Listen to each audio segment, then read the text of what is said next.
The email's subject line was clinical, cold, restructuring update, effective immediately. I didn't even get a meeting, just 8 words and a severance packet. He said my numbers were bad. He was right. He just didn't realize they were his. My name is Tara Nguyen, and for 13 years, numbers have been my native language. I've caught errors before they became crises. I've saved budgets that looked doomed.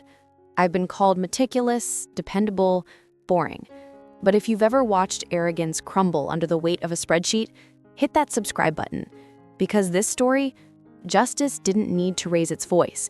It just needed a formula. Let me take you back 3 months.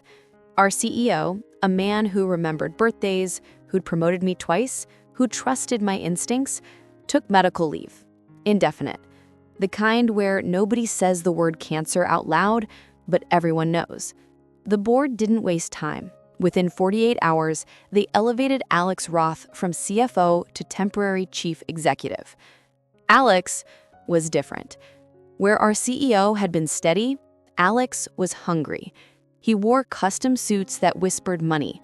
He spoke in TED Talk cadence. And he had plans. Big, shiny, investor-ready plans. 2 weeks into his reign, he called an emergency finance meeting. I walked in with my team. The conference room smelled like expensive cologne and impatience.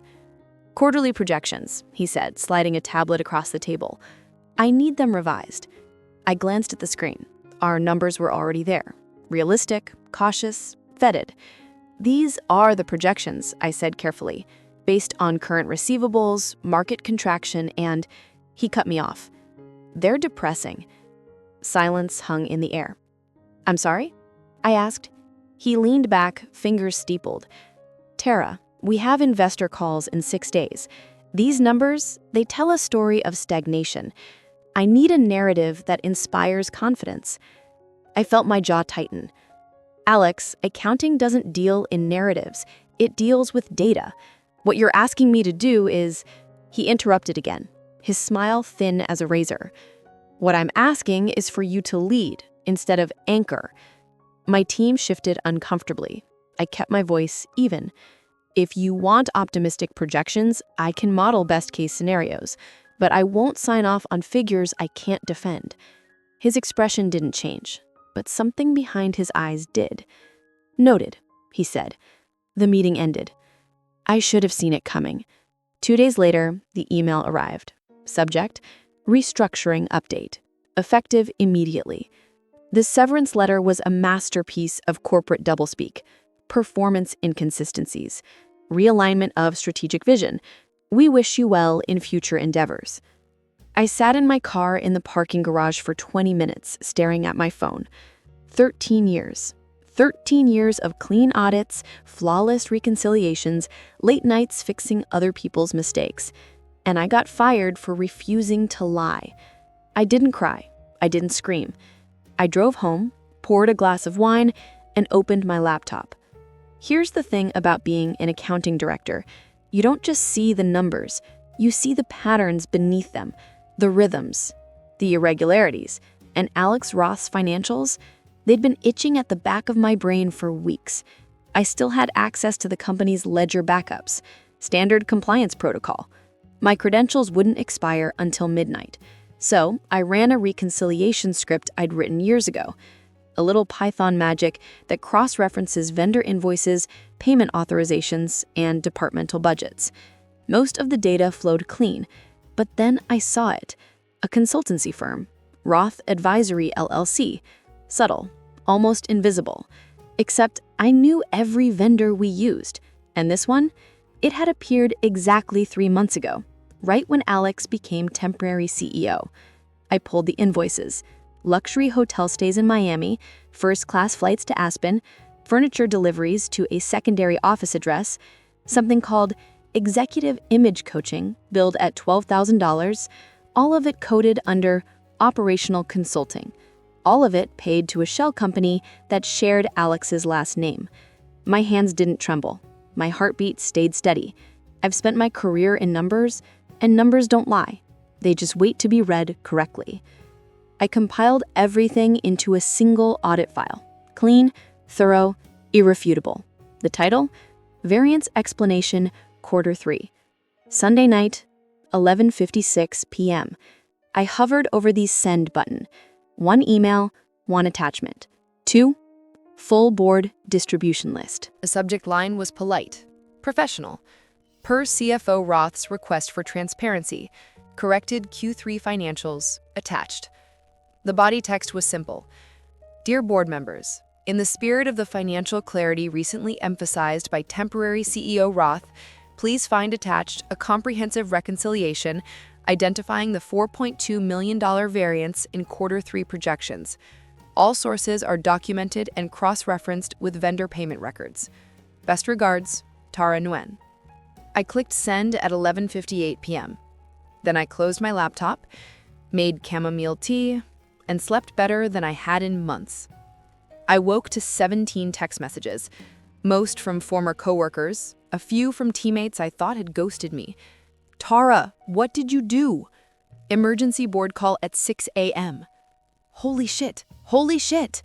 One included a screenshot. An internal memo leaked from the executive floor. Effective immediately, CFO Alex Roth is suspended pending investigation into financial discrepancies identified in an independent staff review. Another text, this one from my old assistant, legal just locked him out of the building. He tried to get into his office. Security escorted him to his car. I didn't smile. Not yet. I poured coffee and waited. Wednesday afternoon, my phone rang. Unknown number. I let it go to voicemail. Then I listened. Ms. Nguyen, this is Diane Cartwright, board chair. We'd very much like to speak with you at your earliest convenience. The meeting was in the same conference room where Alex had told me my numbers were depressing. 3 board members, the interim general counsel, Diane Cartwright at the head of the table. She didn't waste time. Your audit was exceptionally thorough. Thank you, I said. We're conducting a full forensic review. Early findings corroborate your analysis. Mr. Roth's consulting entity received payments totaling $4.2 million over 12 weeks. I nodded. We also reviewed the circumstances of your termination. Silence. Diane slid a folder across the table. We'd like to offer you a position, Senior Vice President of Finance. You'd report directly to the board. Oversight of all financial operations. Salary commensurate with the role and the situation. I opened the folder. The offer letter was generous, very generous. But more than that, it was respect. I'll need to review this with my attorney, I said evenly. Diane smiled. Of course, take your time. I didn't need much.